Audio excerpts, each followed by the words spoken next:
بعض الأبناء هدانا الله وإياهم لا يصلون في المسجد وهم بكامل قوتهم البدنية والجسمية، فتريد نصيحة لعموم أبناء المسلمين الذين يتهاونون بأداء الفريضة في المسجد. هؤلاء مقصرون، لأن الصلاة في المسجد واجبة.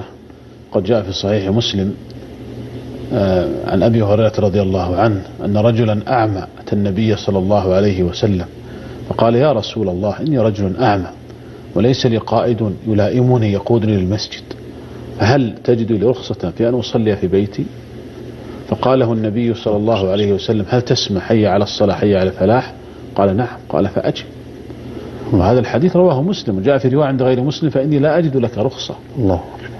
وهذا من أصرح الأحاديث الدالة على وجوب الصلاة مع الجماعة في المسجد.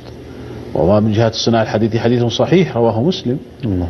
فلو كانت صلاة الجماعة في المسجد غير واجبة لا أذن النبي عليه الصلاة والسلام لهذا الرجل الأعمى أن يصلي في بيته، وهذا الرجل فهم أنها واجب، ولهذا قال: هل تجد رخصة؟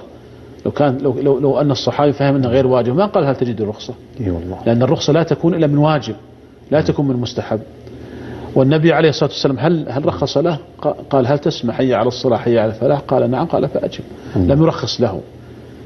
فلو كانت غير واجبة لرخص له النبي عليه الصلاة والسلام ولخفف له وقال انها ليست واجبة، وان الامر واسع، ان شئت صليت في البيت وان شئت صليت في المسجد. لكن النبي عليه الصلاة والسلام قال: فأجب فإني لا أجد لك رخصة. وكذلك يقول عليه الصلاة والسلام كما في الحديث المتفق عليه: والذي نفسي بيده لقد هممت أن آمر بحطب فيحتطب، ثم آمر رجلا فيؤم الناس، ثم انطلقوا معي برجال مع حزم من حطب إلى قوم لا يشهدون الصلاة فأحرق عليهم بيوتهم بالنار. الله. هذا يدل على خطورة المسألة، والحديث في هذا كثيرة. ولهذا فصلاة الجماعة في المسجد الأصل أنها واجبة، يجب على الرجال أن يؤدوا هذه العبادة كما أمرهم الله عز وجل في المساجد.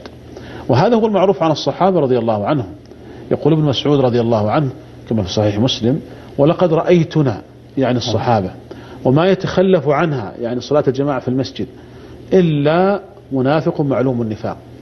ولقد كان يؤتى بالرجل يهادى بين الرجلين حتى يقام في الصف.